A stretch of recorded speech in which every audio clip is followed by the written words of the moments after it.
I am 4 years older than Ethan. He pursued me for 6 years before I agreed to marry him. He adored me wholeheartedly, swearing he would love no one but me for the rest of his life. But later, I overheard a conversation between him and his friends. Women start showing their age after 30. No matter how beautiful Grace is, fine lines still appear at the corners of her eyes. Looking at her now, I can't bring myself to do it. She reeks of office drudgery. How can she compare to the wild, fragrant, and thrilling little alley cats outside? Ethan, once unfaithful, forever untrusted. I won't compromise my entire life for a 7-year relationship. Ethan didn't come home until 2 in the morning. He stood by the bed and watched me for a while, then picked up his pack of cigarettes and went out again. Actually, I wasn't asleep. I got up and went to the living room, listening through the curtains as he complained to a friend on the phone. Good thing she's asleep, I was afraid she'd ask for conjugal duties. I really don't want to touch her right now. What does it matter if she's pretty? Once a woman passes 30, she feels old and dirty. Besides, I can't even keep up with the little wildcats outside. How could I possibly have the energy for her? I would never believe such cruel words were spoken by Ethan, who has always doted on me, if I hadn't heard them with my own ears. We haven't slept in the same bed for 2 months. Ethan has been extremely busy lately, working overtime almost every day and occasionally going on business trips. He said he didn't want to wake me up, so he simply slept in the study. I foolishly thought he was being considerate and caring. I never expected that he was just fed up with me, no longer in love. While he was taking a shower, I looked through his phone. The passcode to Ethan's phone has always been my birthday, unchanged for years. At the top of his chat list was a cartoon kitten. Their chat box was very clean, with only one message from the other person sent not long ago. I love you too. Just 4 simple words, yet my hands couldn't stop trembling. So this was his little wildcat. I clicked into the other person's friend circle. Her cover photo turned out to be a cheek-to-cheek picture with Ethan. Although only half of Ethan's face was visible, I recognized him at a glance. The girl was wearing a soft pink makeup, smiling with the corners of her eyes curved, indeed looking young and beautiful. Her social media feed was filled with rich content, the latest post from just 10 p.m. tonight. 2 hands tightly intertwined on the pure white bedsheet were particularly evocative. And the ring on the boy's finger was the very one I had personally slipped onto Ethan's finger back then. I didn't have time to grieve, quickly scrolling down. On May 20th, she posted a photo of a bouquet of flowers and a transfer record of 5,200. Gonna be worn out again tonight. I recall that day when I booked a candlelit dinner to celebrate 520 with Ethan, but he was unexpectedly called away on a business trip at the last minute. The constant displays of affection left me feeling overwhelmed and dizzy. Finally, my gaze settled on April 1st. The picture she posted showed her seductive collarbone, adorned with a fresh strawberry. He finally belongs to me. I thought about it, and that was the day Ethan stopped touching me. I took photos of their transaction records one by one for safekeeping. Then, I put the phone back in its place and went to bed in my own room. The next morning, I was awakened by Ethan's kiss. Groggily recalling what he had said the night before, I felt a wave of nausea and pushed him away. He didn't seem to notice my strange reaction. "Darling, breakfast is ready, it's all your favorites." Ethan affectionately pinched my cheek. "I have things to handle at the company, so I'll head out first." His voice was as gentle as ever.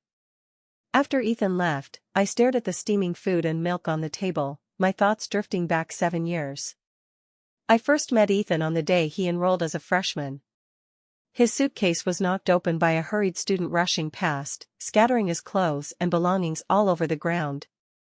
I helped him pack up his luggage and even led him to his dorm. I thought we were just briefly crossing paths, but over the next 3 months, I kept running into him all over campus.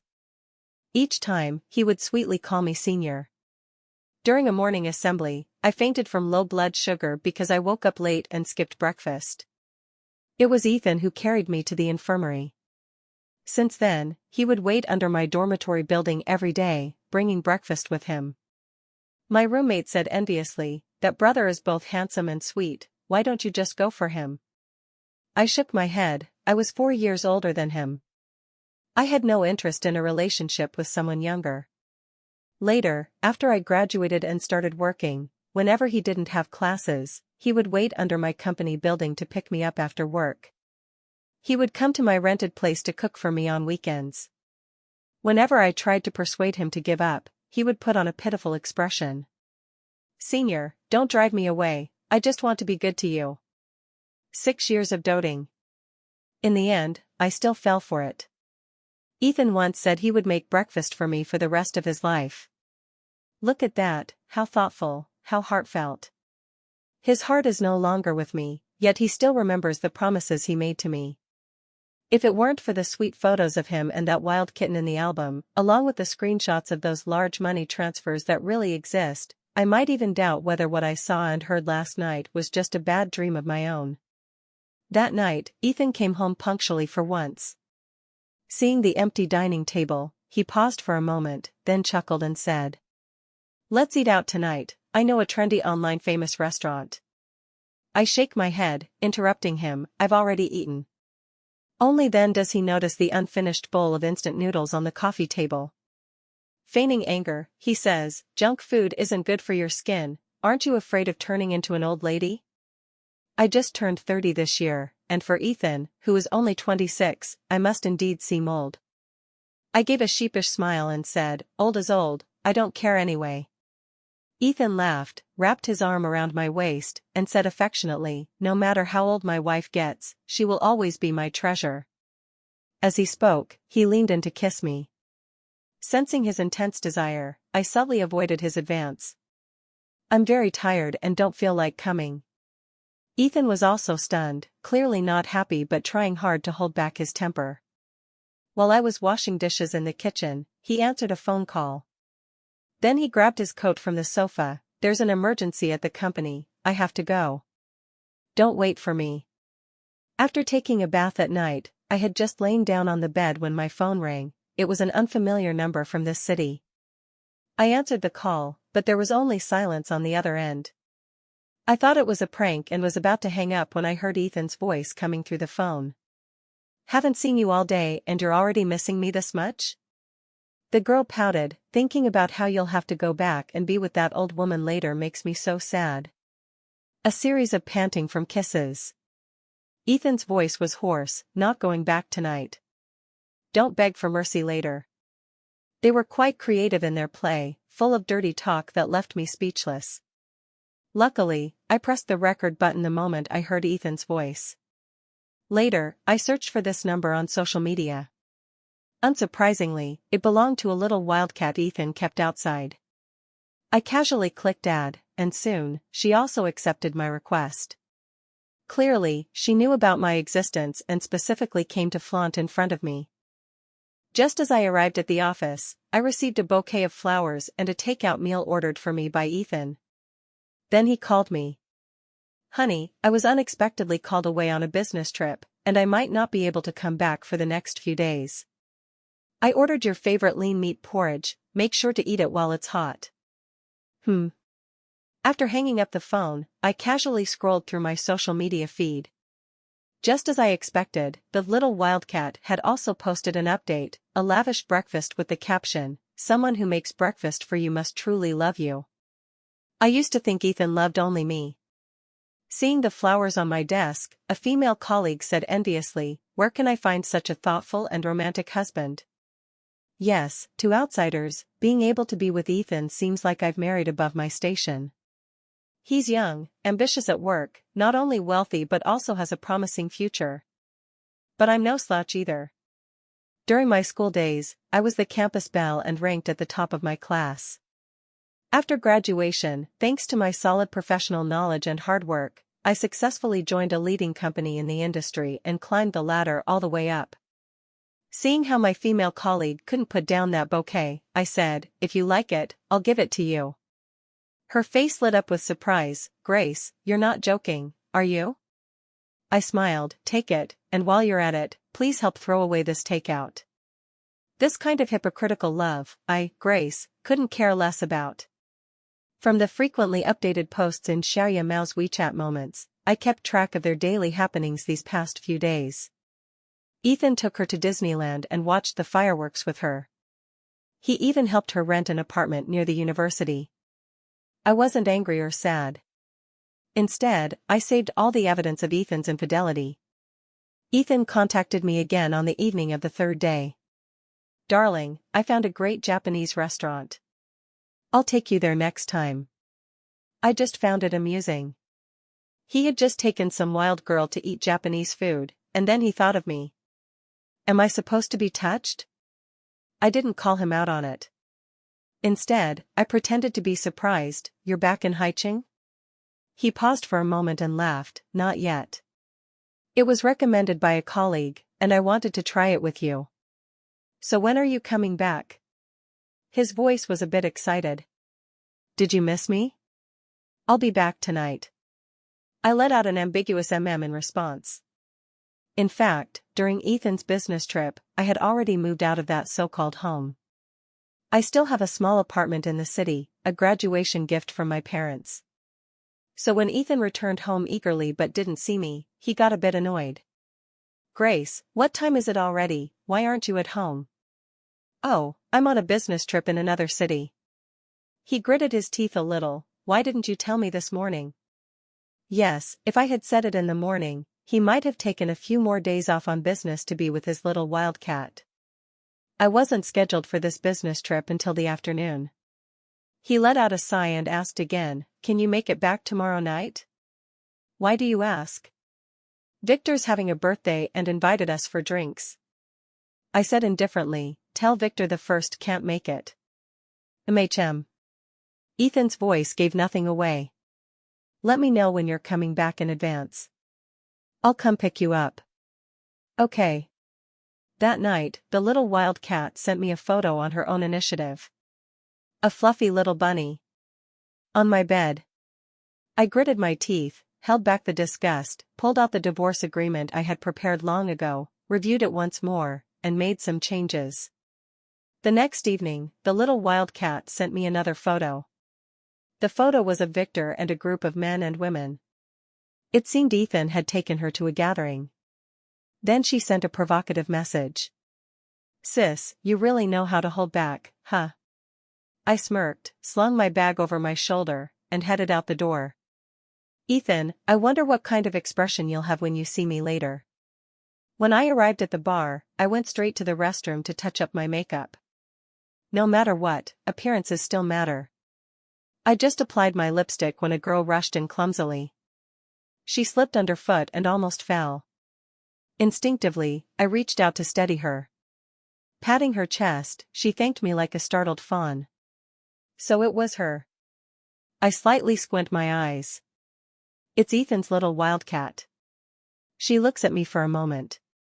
"Little sister, your lipstick shade is so beautiful." I never post selfies in my social media circle, and my WeChat profile picture is also a scenic image, so it's no wonder she doesn't recognize me. She warmly chats with me, "I'm here with my boyfriend for fun." "Little sister, you must be here with your boyfriend too, right?" I shake my head, "Alone." She winks at me, "Then you'd better be careful, miss. You're so pretty, you might easily attract some big pig's trotters."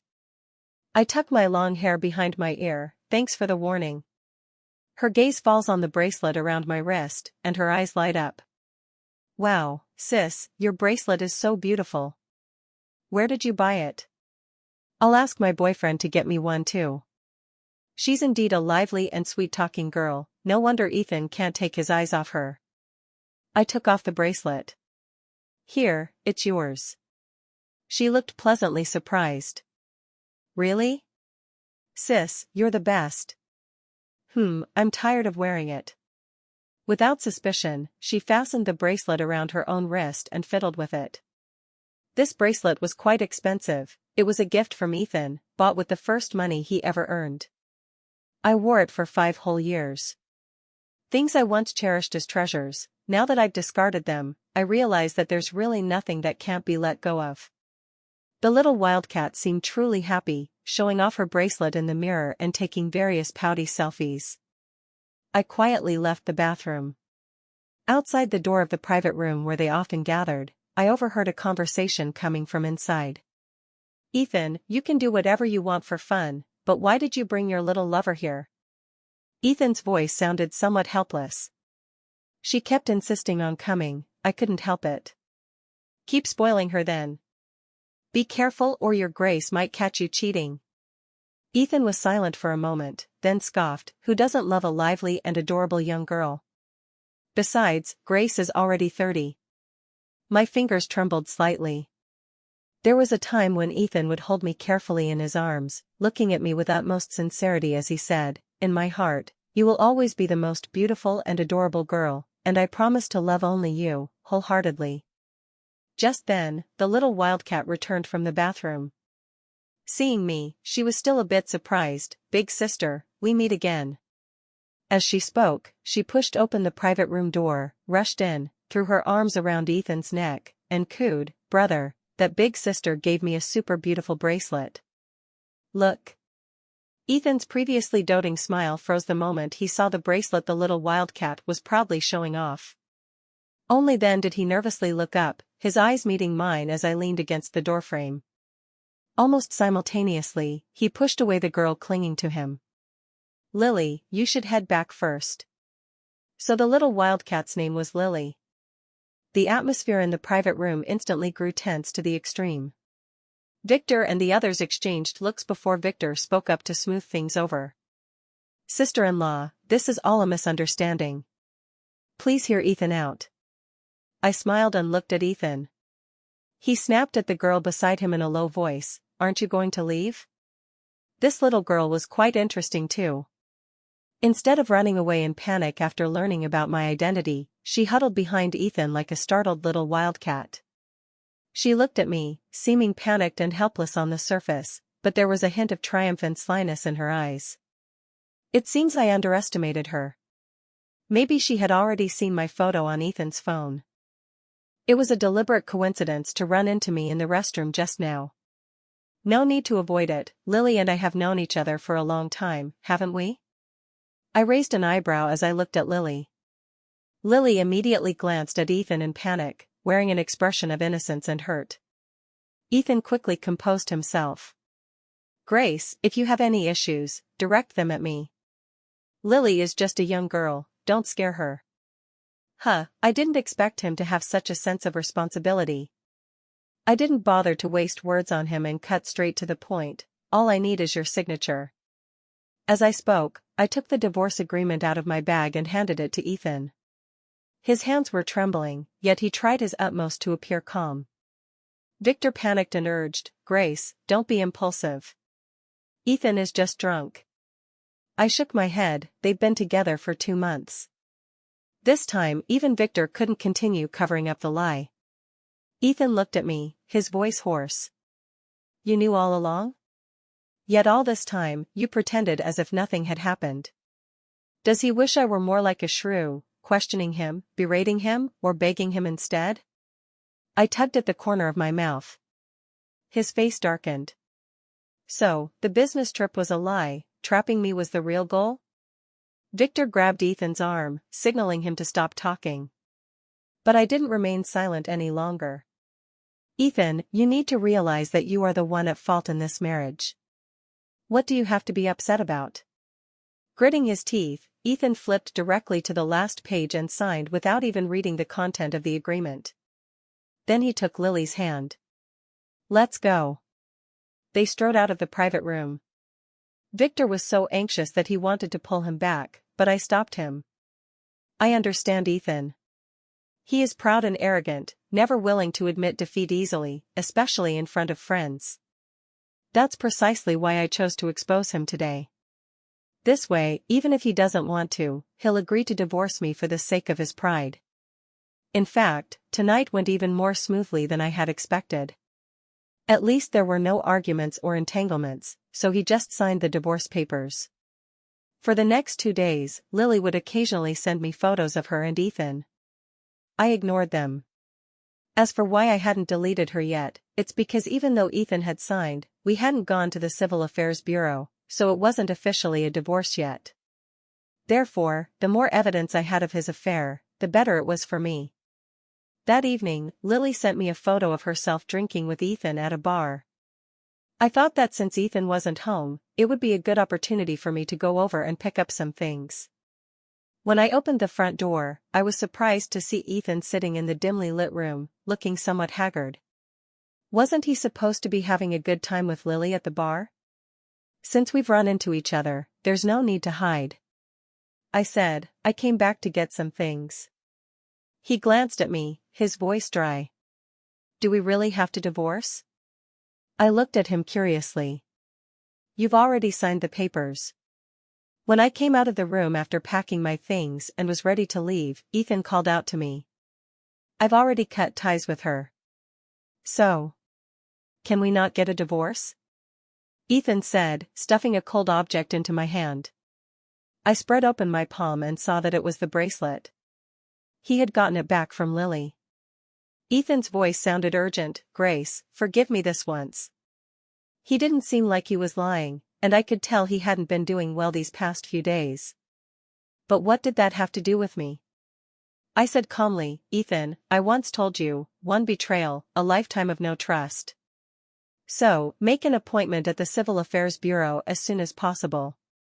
As I spoke, without a hint of hesitation, I tossed the items in my hand into the trash bin by the entrance. Until I left, I didn't even glance back at him. What surprised me was that Lily actually came to me on her own. After work on Friday, the building was crowded when someone suddenly rushed over and stopped me. Lily's eyes were red, looking pitiable and pitiful. Sister, please let me and my brother be together. I'm completely confused, didn't I already back out? You're so much older than your brother, why do you have to cling to him? I couldn't help but laugh at her. Me, clinging to Ethan? It seems Ethan wants to cut ties with her, and she's panicking. Maybe a few days ago, it was also her holding old photos and performing a self-directed drama. She paid no mind to the onlookers, crying and speaking with emotion. Sister, you have money and a good job, why do you have to steal my boyfriend from a college student like me? Now that really made me laugh. She knowingly became the other woman, yet now she turns around and bites back, playing the victim and trying to tarnish my reputation. I said calmly, Lily, does your homeroom teacher and classmates know you're having an affair with a married man? Her face instantly turned pale. But your acting skills are truly impressive, fitting for a performing arts student. My mockery and teasing left her at a loss, and she could only slink away in the end. That evening, Ethan called to confront me. I admit I was the one in the wrong, but I've already ended things with Lily. Why did you have to do that? I asked with great interest. Oh? What did I do? Ethan was furious. You threatened her, said you'd tell her school about us. She's still a student, you'll ruin her this way. I've already apologized to you, this has nothing to do with her. Can't you let her go? I smiled, no. She's smart, yet somewhat foolish, always bragging about everything on social media. I came across the location she posted during class. Combined with knowing her name, it was easy to uncover her background. The next day, I filed a lawsuit against Lily. The transfers and chat logs were all evidence, every penny Ethan sent her came from our joint marital assets. She must return what's rightfully mine. On the third day, Ethan came to me again, both angry and frustrated. I agreed to go to the Civil Affairs Bureau with you. Are you satisfied now? I raised an eyebrow and said, fine, let's go now. The procedures went smoothly, Ethan didn't object to the property division I proposed. Coming out of the Civil Affairs Bureau, Ethan looked awful. To force me into a divorce, you really stopped at nothing. Turning to look at Ethan, I suddenly realized he wasn't as clever as I had thought. Did Lily tell you that I sued her because you refused to divorce? Ethan's face darkened, isn't it? I sighed, I just exposed the lies she told, so why are you getting so impatient? Ethan's expression changed slightly, what do you mean? I smiled, feeling there was no longer any need to hide things from Ethan. I forwarded all the provocative messages and photos that Lily had sent me to him one by one. That included the earliest phone recording. I smiled at Ethan and said, "Please thank Lily for me, she helped me gather so much evidence and secure the greatest possible advantage for myself. Next month, remember to show up on time to get the certificate," I said with a smile before getting into the car and speeding away. I have not withdrawn the lawsuit against Lily. This is the consequence she rightfully deserves. I gave her a chance and didn't want to pursue it further, but she kept provoking me time and again without any restraint. I am not a particularly magnanimous person. However, it didn't take long for Lily to repay all the money. As for whether she gathered the money herself or received it from someone else, it's none of my business. Ethan has come to look for me many times. Each time, he was confessing and repenting. He said he was led astray by greed. He only wanted to seek some excitement. His heart has always been with me from beginning to end. He didn't know that Lily provoked me first. He said he was deceived by her innocent appearance. I said coldly, "But the fact remains that you cheated first. Now, trying to shift responsibility like this only makes me look down on you." A week later, the company organized a dinner gathering. I was in a good mood and had a few drinks. It was Alex, an intern who had just joined the company, who drove me home. After getting out of the car, I thanked Alex, but Ethan, who was waiting downstairs at my apartment, saw it all. Without bothering to ask for an explanation, he immediately confronted me. "Is this why you insisted on leaving me?" Alex has only been with the company for a short while, unaware that I am married, let alone that I am currently going through a divorce. He thought Ethan was the one harassing me and immediately stepped in front to shield me. "Grace, don't be afraid, I'm here." I couldn't help but let out a scoff. His impulsive behavior indeed bears some resemblance to Ethan from back in the day. At that time, I had just graduated and entered the workforce, and I was also pestered by the owner of a business partner. That day after work, a greasy middle-aged man, using a business negotiation as an excuse, insisted on taking me out for drinks. Even after I politely declined, he stubbornly grabbed my hand. He tried to force me into his car. I was terrified. Ethan, who had come to pick me up from school, stepped in and rescued me. He was only 20 years old back then, young and naive, yet brave and fearless. Just like Alex now, he was like that back then. He rushed over and shielded me behind him. "Old man, if you force my senior sister again, I'll call the police." Ethan helped me resolve the dilemma. At that time, he smiled sheepishly at me and said, "Senior sister, don't be afraid, I'm here." In that moment, I felt an unprecedented sense of security. "Just you?" Ethan looked contemptuously at Alex. "Do you know who I am to Grace?" Ethan's voice pulled me back to reality. I let out a sigh. Softly, I said to the tense Alex, "Alex, he's my friend. There's just been a bit of a misunderstanding. You should head back first." Alex still looked worried. "Are you really okay?" "I'm fine, thanks for today." "Then send me a message later to let me know you're safe?" I nodded. Only then did Alex drive away. Ethan's voice was low. "Who is he?" I looked at him and smiled faintly. "The new intern at the company. He's really handsome, right?" "He's 10 years younger than me." Ethan thought I was tacitly acknowledging my relationship with Alex, his face darkening. "How can you just believe a kid like that? Aren't you afraid of being deceived?" I smiled even more broadly, a hint of mockery in my tone. "Just like you?" Ethan was at a loss for words, his expression shifting slightly. Mimicking his tone from earlier in the private room, I scoffed, "Who wouldn't like a young, handsome heartthrob? You're already 26. Ethan clenched his fists, clearly holding back his emotions. "So, did you do it on purpose to get back at me?" I shook my head. "Ethan, you're too full of yourself. You were the one who betrayed our relationship first, by cheating, so now you're desperately trying to pin the same accusation on me, hoping it'll ease your guilt a little, is that it? If thinking that way helps you move on sooner, then sure." I turned to leave, but Ethan panicked. "Grace, I believe you. I've always believed you." I said coldly, "There was a time when I believed you, too."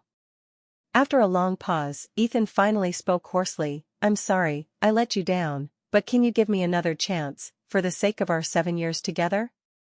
I've truly and completely broken up with Lily. I promise, I won't have any contact with her anymore. She also promised me that she would never come to harass you again. Can we just pretend nothing happened? Before, our relationship was so good." As he spoke, his eyes reddened, welling up with glistening tears. I remembered the day 2 years ago when I said yes to his proposal, and the 24-year-old boy shed tears of joy. He said he fell in love with me the day he saw me as a freshman. I was the only one in his heart. He spends every day attending to me, doing everything just to see me happy. Even though I reject him time and again, he has persisted for 6 years. These 6 years have not been in vain. So he cried with happiness. I wonder if at this moment, he is truly remorseful? Yet he didn't know that what made me lose interest in him wasn't just because of one Lily. I took a deep breath. "Ethan, I'm 4 years older than you." He looked at me nervously, as if awaiting the final judgment. "I'm already past 30. No matter how beautiful a woman is, once she's past 30, fine lines will appear all the same. A smelly, dirty old woman. You wouldn't even want to touch her." The hope in Ethan's eyes gradually faded, replaced by a dull gray despair. My voice remained cold. "Ethan, when you use such harsh words to describe me, do you realize how utterly repulsive you've become in my eyes? You were the one who clung to me, who confidently claimed that age doesn't matter, that you loved only me.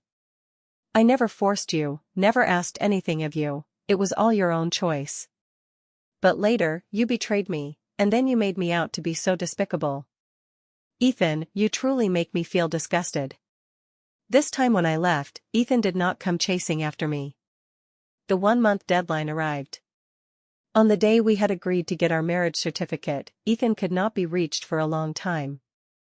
Victor called me, saying Ethan had taken too many sleeping pills and had just been rushed to the hospital for emergency treatment, urging me to go see him as soon as possible. When I arrived at the ward, Ethan lay weakly on the hospital bed. In his delirium, he was still calling out my name. Victor handed me an empty pill bottle, saying that Ethan had just had his stomach pumped and was still not quite lucid. According to him, he went to Ethan's house in the morning to fetch some documents and found the door wide open. Inside, he saw Ethan slumped on the sofa, an empty pill bottle lying beside his hand. No matter how he called out, Ethan didn't respond. Fortunately, he was rushed to the hospital in time and his life was saved. Victor glanced at me and advised, "Ethan truly knows he was wrong, he couldn't bear to lose you." I thanked Victor and asked him to attend to his own matters first, while I stayed here to watch over Ethan. After Victor left, I sat in the chair next to Ethan's bed, picked up an apple nearby, and slowly began to peel it. Just as I finished peeling the apple, Ethan's eyes flickered, and he slowly regained consciousness. When he saw me, he pouted his pale lips pitifully, his voice extremely weak. "Darling, you're here. The thought of a future without you makes life seem meaningless. I can't live without you." He spoke earnestly, tears brimming in his eyes. I cut the apple into pieces and held one to his lips. His face lit up with joy. "No one cares for me like my wife does," he said before taking a bite. After he finished eating the 2 pieces, I slowly spoke up, "After having your stomach pumped, you're not supposed to eat anything for 24 hours. Didn't the doctor warn you?" Ethan was stunned, his mouth frozen mid-chew. I continued, "Before I came here, I asked a friend. There were only 3 stomach pump surgeries at the hospital this morning, all of them were female patients. One of my close friends works at this hospital. Moreover," I picked up the empty pill bottle on the cabinet. "Didn't you personally replace all the sleeping pills in this bottle with vitamin C tablets? In the first half of the year, due to the pressure from work in order to get a promotion, I often suffered from insomnia. So I had a friend help me get a bottle of sleeping pills. I only took them for 2 days before Ethan voiced his objections. He said sleeping pills cause dependence and are harmful to health. Later, I discovered he had secretly replaced my sleeping pills with vitamin C. At the time, I knew he did it for my own good, so I never exposed him. But now, he's holding on to this bottle of medicine, trying to win me back. Seeing me stand up, Ethan panicked. He immediately sat up and grabbed my hand. Grace, I was wrong. I just didn't want to be apart from you. He spoke earnestly, I truly know I was wrong. You know how much I care about my pride, so at that time, I said things without thinking, just to save face. I was just momentarily blinded. Back then, I found Lily's student ID, and that's how I got to know her. I think she looks very much like you when you were a student back then. Plus, she kept bothering me, and for a moment, I couldn't hold back. That night, when I was with Lily, Victor found out. I said that on the phone, just to save face. I never really thought that way in my heart. I quietly listened to him finish, finally understanding the cause and effect. But, Ethan, everyone must take responsibility for what they say and do. I gently pried his hand off mine, which was gripping it tightly. My voice was very calm. Ethan, if we don't get a divorce, every time I see you in the future, I'll feel that you're dirty and disgusting. Everything you've done, every word you've said, replays in my mind every day. It makes me sick over and over again, and that only makes me hate you more. Ethan, do you want me to despise you even more? Ethan fell silent. I sighed, if your health is fine, let's go get the marriage certificate. This time, Ethan didn't make any more excuses. Instead, he pushed back the covers, got up, and put on his shoes. On the way from the hospital to the Civil Affairs Bureau, Ethan didn't say a word. We smoothly obtained our divorce certificate. After leaving the Civil Affairs Bureau, Ethan finally spoke up. Can we still be friends in the future? I didn't hesitate. No, there are no friends after a breakup. Besides. Ethan straightened his back, listening intently to what I was saying. I applied for a transfer out of the city. I'll be leaving Haicheng this week. Goodbye, Ethan. Only after I walked quite far did I hear Ethan's slightly trembling roar behind me. Grace, I'm sorry, he seemed to put all his strength into it. I will wait for you here, always wait for you. I didn't turn back, I just raised my hand and gently waved. My life will only move forward, to welcome my better future. Ethan's personal account. In the second year of marriage with Grace, a minor issue arose in our marital life. She was under immense pressure and extremely busy with work as she pursued a promotion, which led her to neglect me to some extent. I tried my best to understand her and be considerate, but my unmet needs only grew more and more restless. That weekend I invited her to watch the latest romantic movie. I also booked a couple's hotel. I wanted to give her a surprise and help her relax. But just 2 minutes before the movie started, she told me she had to work overtime and couldn't make it. Even though she apologized over the phone, I still felt really angry and disappointed. I ended up watching the movie alone with little interest. 10 minutes into the film, a female college student moved over and asked if she could sit in the empty seat next to me. She was wearing a long white dress, with long hair and large eyes. The theater lights were dim, and in the shadows, I thought she looked a lot like Grace from my college days. I nodded. Since Grace wasn't coming anyway, it would be a waste to leave the seat empty. After the movie ended, I waited until almost everyone had left before standing up. Then I spotted a student ID card that had fallen on the nearby seat. In the ID photo, the girl had well-defined features and a faint smile. Take a closer look, she looks completely different from Grace, yet she is a very cute girl. Later, I went to her school, found her, and returned the student ID to her. I thought our interaction would end there, but she asked me for my phone number. Within 2 days, I received a call from Lily, saying she wanted to take me out for a meal. Grace happened to be away on a business trip that day, and since I couldn't be bothered to cook alone, I agreed to Lily's invitation. She invited me to the snack street near the school entrance and took me to a roadside stall for some spicy hot pot. Back when I was studying, I often ate on the streets around the campus. As we've grown older, Grace has become more focused on nutrition, so I rarely dine at such places anymore. So being with Lily actually makes me feel younger. Lily is very lively, innocent, and a bit goofy. She didn't even realize she got chili skewers all over her face, and I ended up cleaning it for her. We're in touch more and more, and she shares her daily study and life updates with me. At first, I didn't think much of it, just treating it as making a young friend to pass the time. Then one day, Lily confessed her feelings to me. I immediately realized the situation was inappropriate and promptly informed her that I was married, so nothing could happen between us. I even decisively removed her from my friend list. On April Fool's Day, I received a call from Lily. She said she was in a hotel, had already slit her wrists, and would die if I didn't go. I could have called the police or sent a friend over, but I still went myself. In reality, Lily had lied to me, but I had somewhat guessed it. April Fool's Day, what are the odds? I just gave myself a reason to go see her. Lily held on to me, not letting me leave. She said I should feel sorry for her. I couldn't control myself. Once there was a first time, there came the second, the third. I knew it was wrong to do this, yet I betrayed Grace over and over again. Every day when I come home and see Grace, I feel like I'm a complete jerk. More than once, I've thought about cutting off contact with Lily, but she always finds new ways to make me compromise again and again. I'm deeply entrenched in it, unable to extricate myself. On one hand, I carry guilt toward Grace, on the other, I enjoy the excitement that Lily brings me.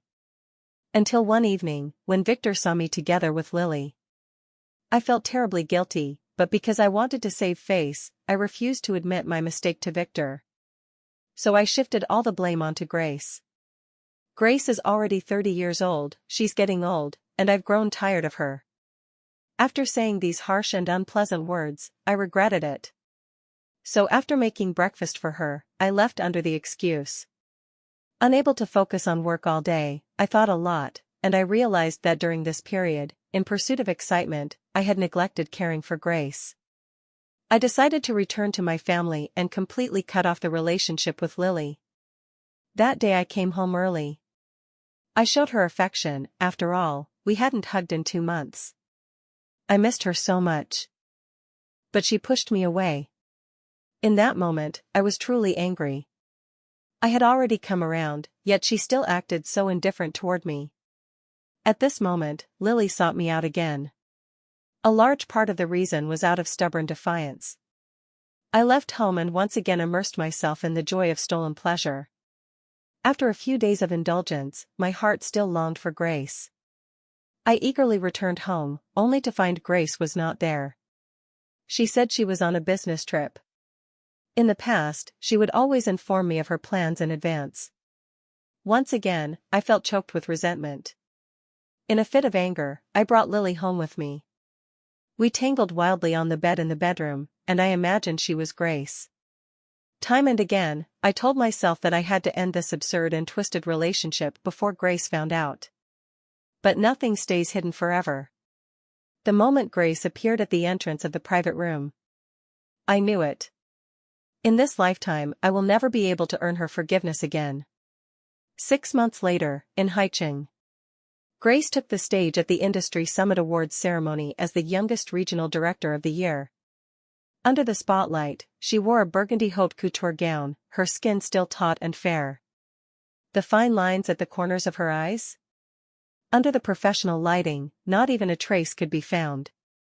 The audience erupted into thunderous applause, and cameras frantically captured the vibrant beauty of this 31-year-old woman. The presenter was the group's global CEO. Standing before him, Grace delivered her acceptance speech in fluent English, ending with a seemingly casual yet deeply resonant line. "Thank you to everyone who ever underestimated me.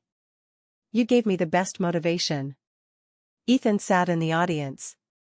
He hadn't wanted to come, but the company had mandated attendance for all mid-level managers and above. He watched helplessly as his former wife, the woman he had once dismissed as looking old at 30 and reeking of the office, stood on stage. Standing at the highest point, radiant and shining. Meanwhile, he sat in a remote corner, the buttons on his suit a bit tight from his recent weight gain, and his hair had noticeably thinned. What stung even more was when the host introduced the next award presenter, and the entire audience erupted in excitement once again. Please welcome our new brand ambassador, Mr. Alex. 22-year-old Alex, standing at 1.88 meters tall and dressed in a perfectly tailored black suit, walked up to the stage with a bright, clean smile and handed the trophy to Grace. During their photo together, he leaned slightly forward and whispered something in her ear, prompting Grace to smile and pat his arm. This moment was magnified on the large screens in the venue, clearly projected for everyone to see, including Ethan. After the event ended, Ethan couldn't hold back any longer and cornered Grace backstage. Grace. His voice was hoarse, congratulations. Grace looked at him, nodding politely and distantly, thank you. Ethan took a deep breath, I haven't been doing well lately.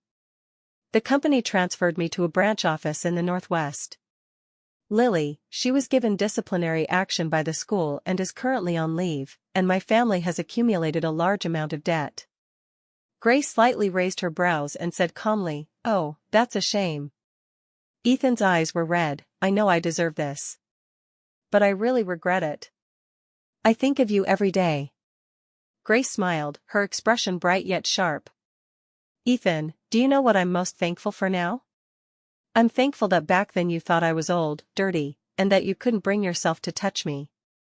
Otherwise, I wouldn't have realized that a 30-year-old woman could live so freely, so beautifully, and with such worth. She paused, then added sharply, by the way, I'm going to Paris on business next month and taking the opportunity to pick up an award with Alex. What about you? Is the Northwest cold? Remember to dress warmly and don't let yourself get fat again. With that, she turned and walked away, her high heels clicking crisply and resolutely on the marble floor. Ethan stood in place, as if drained of all strength. At the same time, trending #1 on social media. Grace won Annual Director of the Year, the highlight moment for a 31-year-old woman. Alex and Grace share the stage. Accompanied by a radiant photo of the two on stage, the comment section was filled with, "You look amazing, sis. A goddess who never ages. The handsome guy next to you is also quite pleasing to the eye, a perfect match. Ex-husband must be crying in the corner, ha ha ha ha." As for Lily's social media feed, there had been no updates for quite some time. The last post was from 3 months ago, a dim selfie with just 2 words as the caption, regret.